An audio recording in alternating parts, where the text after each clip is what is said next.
मैंने उसे बात करने के लिए अपने घर वालों से चोरी मोबाइल रखा था। दिन रात उसी से बात करती रहती थी।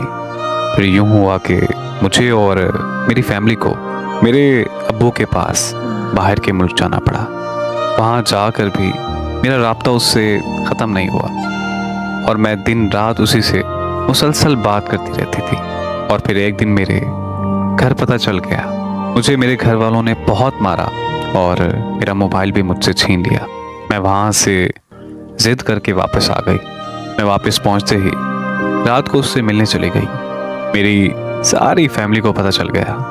मैंने उसकी बहुत मिन्नतें की कि मुझे घर नहीं जाना, वो लोग मुझे बहुत मारेंगे और शायद मुझे जान से भी मार दें। उसने कहा कि तुम घर जाकर हमारी शादी की बात करो। मैं जब घर गई तो मेरे घर वालों ने मेरी कोई बात नहीं सुनी, बस मुझे बहुत देर तक मारते रहे। इतनी ज़्यादा मार खाने और इतनी पाबंदियां लगाने के बावजूद भी मैं उससे बात करती रही, उससे मिलती रही और घर वालों से बार बार मारें खाती रही। ऐसे ही हमारे रिश्ते को 7 साल गुजर चुके थे। फिर मैंने उससे बोला कि मेरे घर वाले शायद कभी नहीं मानेंगे, मैं तुम्हारे बगैर नहीं रह सकती, तो हम ऐसे करते हैं कि हम भाग कर शादी कर लेते हैं। फिर उसने मुझे कहा कि हमने जहाँ इतना इंतज़ार किया वहाँ थोड़ा और इंतज़ार कर लेते हैं, यहाँ तक कि सारी ज़िंदगी भी।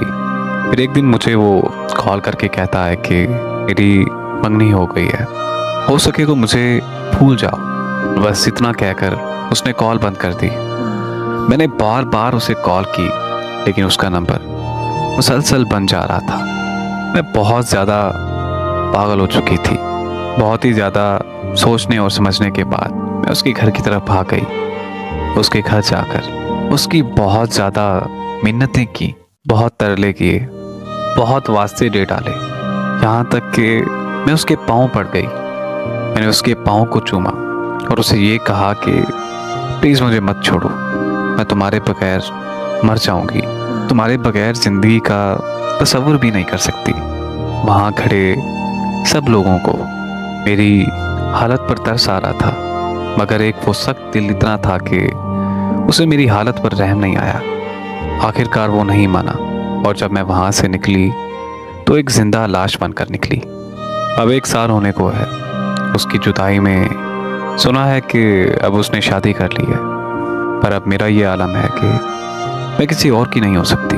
मैं आज भी पागलों की तरह उसके इंतज़ार में हूँ। मैं आज भी उसी के प्यार में हूँ।